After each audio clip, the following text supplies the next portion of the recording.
Buenos días, hermanos y hermanas. Doy gracias a la hermana Padilla por la invitación. Vamos comenzando con una oración para comenzar este sermón. Gracias, Dios, por tus bondades y misericordias, Señor. Ahora, Padre Santo, guíanos en esta meditación, que tu palabra, Señor, sea alabada y bendecida, Señor, hoy y siempre. Amén. En esta mañana vamos a enfocarnos en un pasaje que viene de 2 Samuel 18. Pero quería hablar primeramente de que vivimos en un mundo que genera más violencia en el mundo, que también la vemos en la Biblia. Cada semana nos informan, por ejemplo, que hay resultados de homicidios en las ciudades grandes, en particular, por ejemplo, Chicago, cada fin de semana hay matanzas, aparte de otros heridos que sufren por la violencia que hay allí. Y ha habido más este año que el año pasado. Y parece que en la televisión, a ver las noticias, oímos historias sobre violencias domésticas, crimen violento, guerras, pleitos entre celebridades o políticos, la ira al manejar, violaciones sexuales, secuestros y lo demás.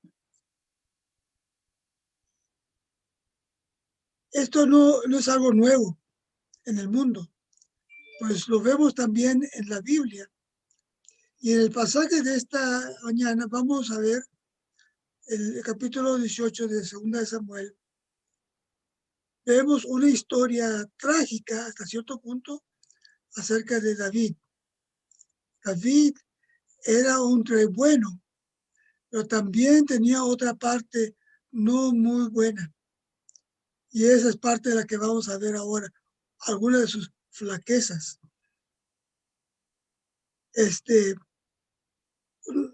Nosotros conocemos, por ejemplo, al repasar la historia acerca de David, reconocemos y nos acordamos, por ejemplo, de cómo Samuel ungió primero a, a David y lo escogió de todos sus hermanos a él. Y en ese caso era él un joven eh, pastor de ovejas. Y después, cuando hubo una guerra con los filisteos, tenían miedo al guerrero que era un gigante, Goliat.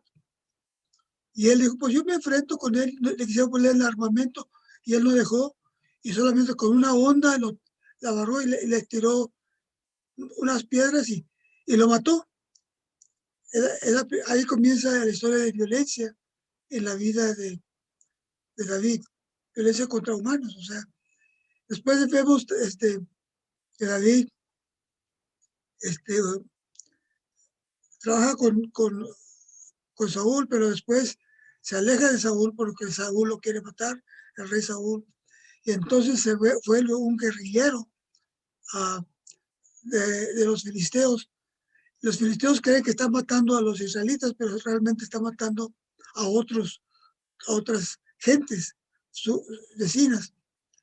Y así se continúa entonces David trabajando. Y luego, cuando se muere Saúl y Jonatán, su amigo, entonces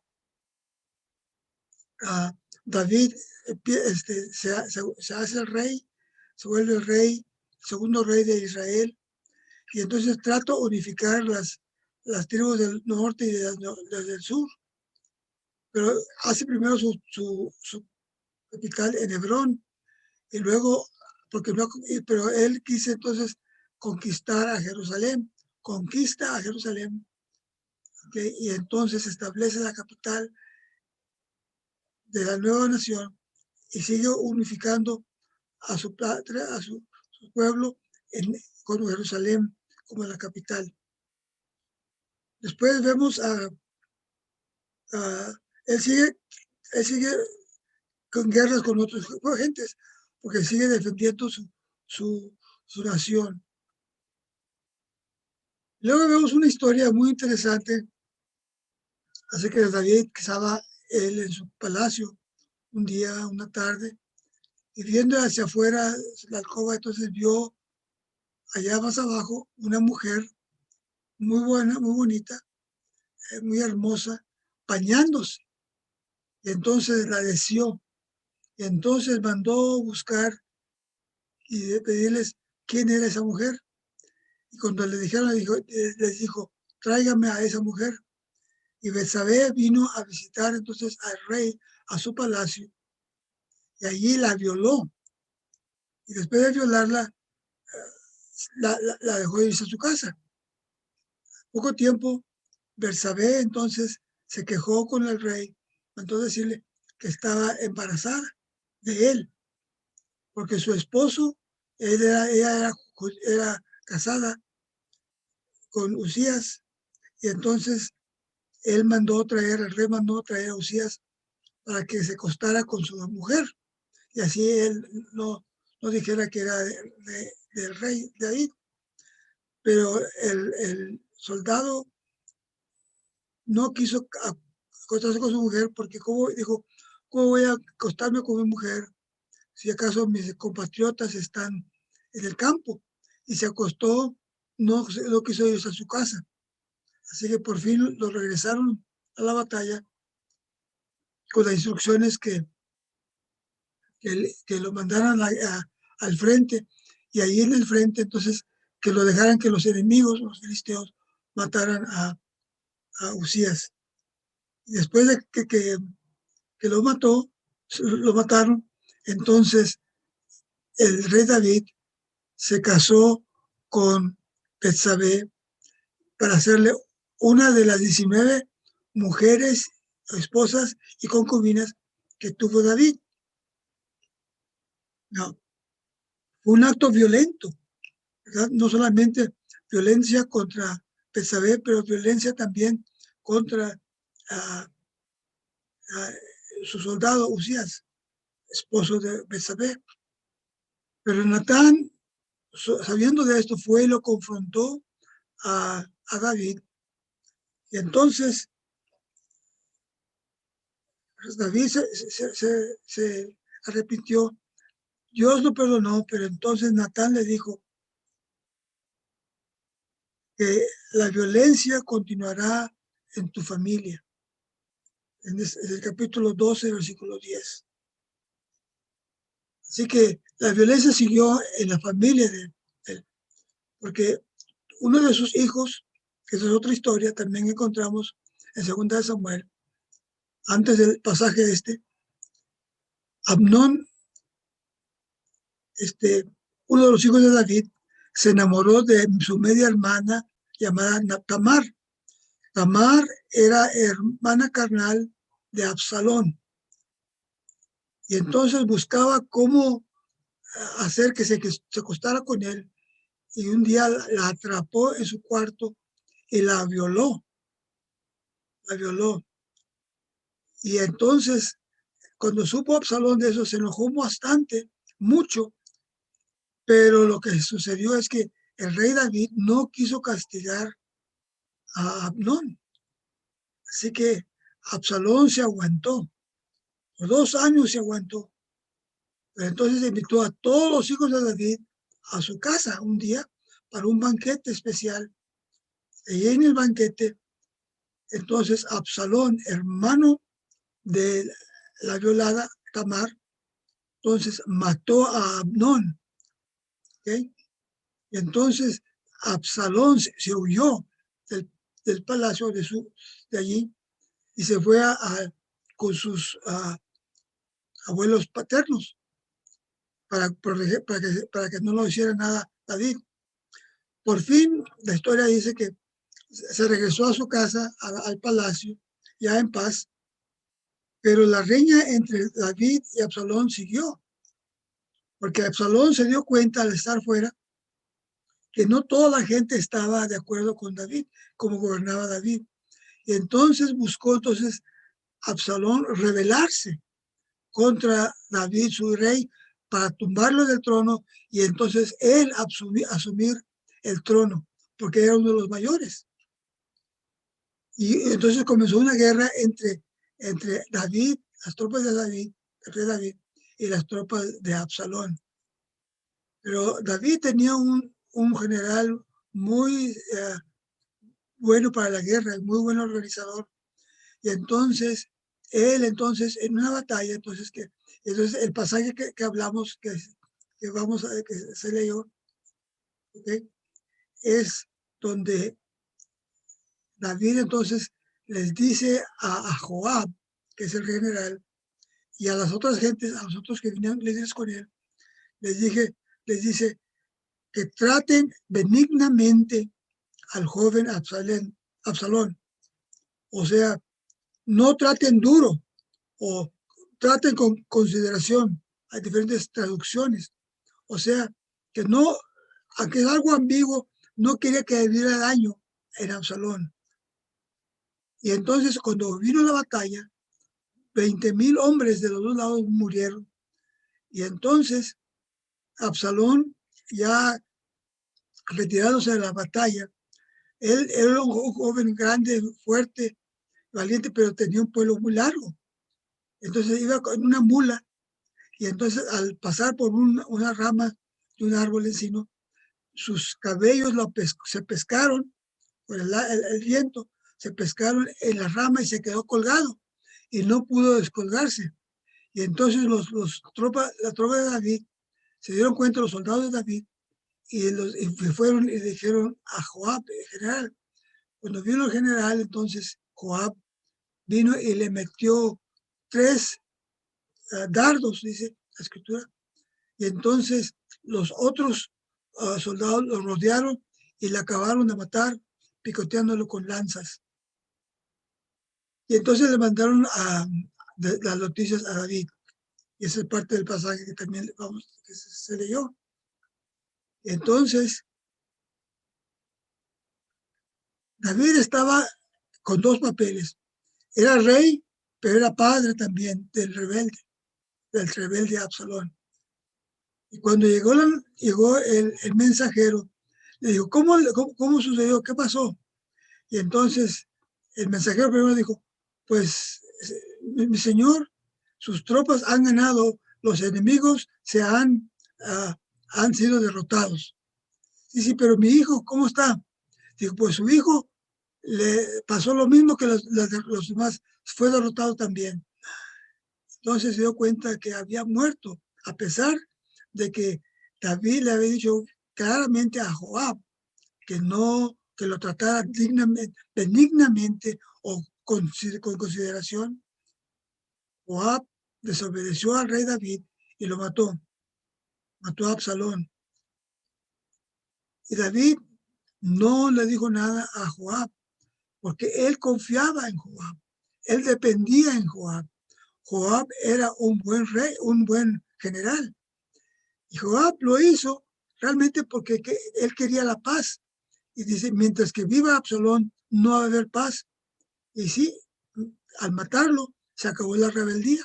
Ya no hubo más rebeldes, porque Absalón, el líder, había muerto.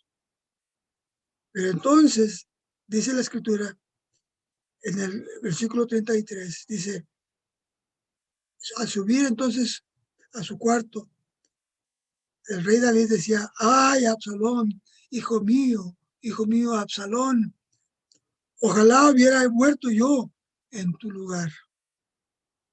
So, vemos algo trágico, porque tenía amargamente un dolor muy fuerte, el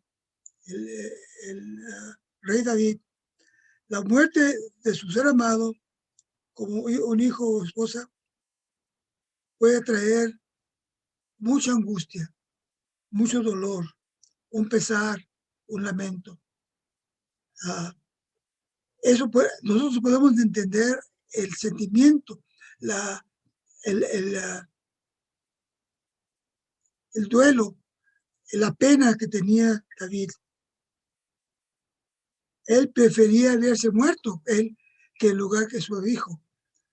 Yo sé que es algo difícil que un hijo nuestro se muera, por mucho más Absalón, que había sido rebelde y lo mataron en batalla.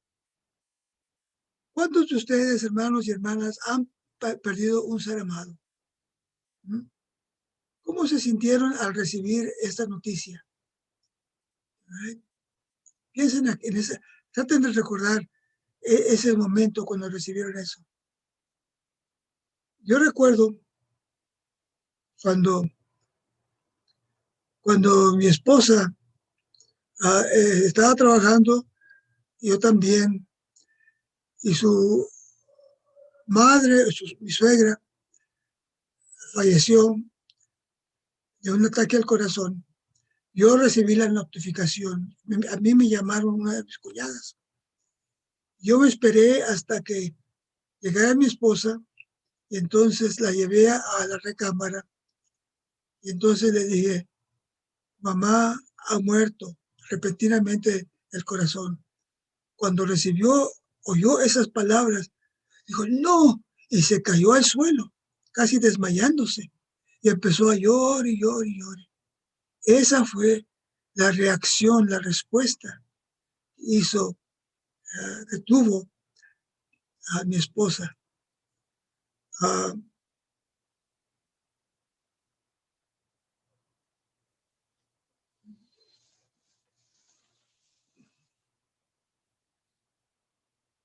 Hay demasiada gente que ahora vive también con mucha pena. Hay gente que tiene una pena o un pesar que no ha resuelto y necesita a Cristo que lo sane, que le alivie esas heridas y les enseñe a sobrellevar eh, ese lamento. Y Dios nos ha puesto aquí también para ser instrumentos de eso. Dios quiere que seamos, ayudemos a las personas, no solamente con nuestra oración, pero a escuchar a esas personas, salir con su llanto, porque a veces decimos, no es bueno llorar. Y a los hombres dicen, no, el hombre no llora, pero es mal eso.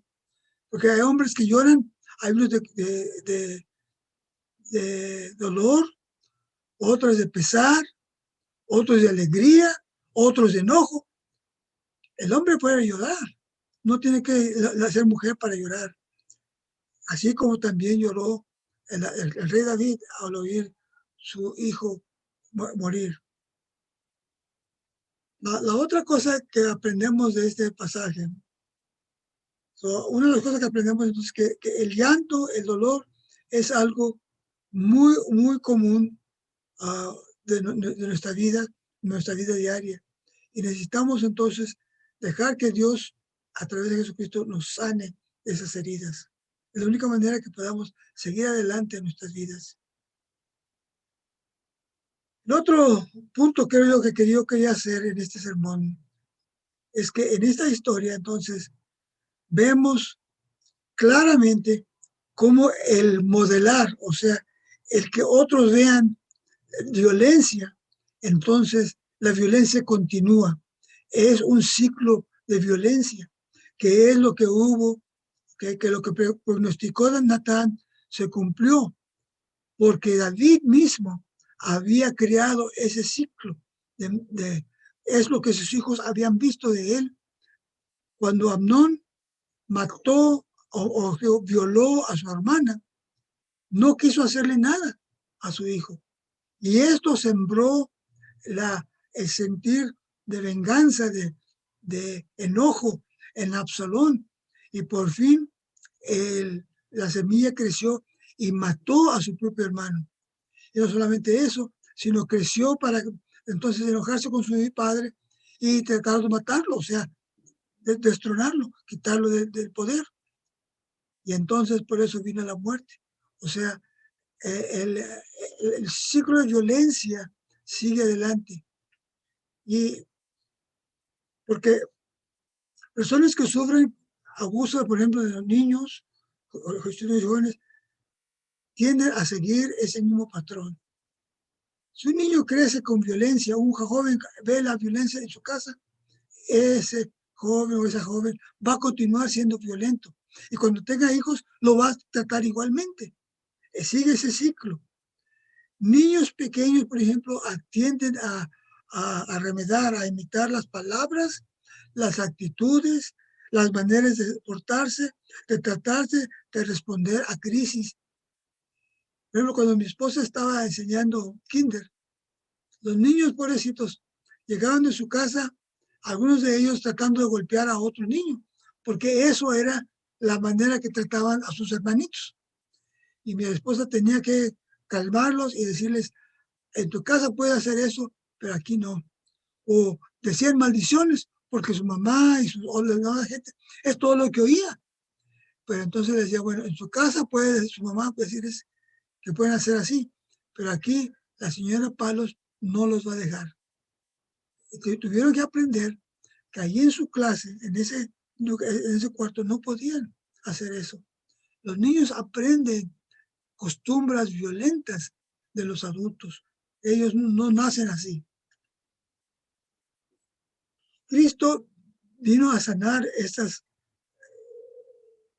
estos abusos domésticos, hermanos y hermanas, para que no siga la generación a generación repitiendo lo mismo. Y por lo tanto necesita Jesucristo ejemplos buenos de hombres y mujeres que traten a los niños buenos, que sean buenos con los niños, que sean corteses, que les enseñen costumbres buenas, que quizás no lo vean en su hogar, pero que lo vean en la comunidad de fe, para que ellos también aprendan que hay otra manera de hacerlo, ¿verdad? Otra manera de comportarse. Porque la violencia, hermanos y hermanas, trae consecuencias más allá de lo que anticipamos, que es lo que aprendimos del ver el ejemplo de David. Según los narradores y los historiadores que han estudiado este pasaje, algunos dicen que el que escribió este pasaje estaba tratando de salvarle la reputación a David, al rey, tratando de decir que no tenía la culpa el rey David de la muerte de Absalón.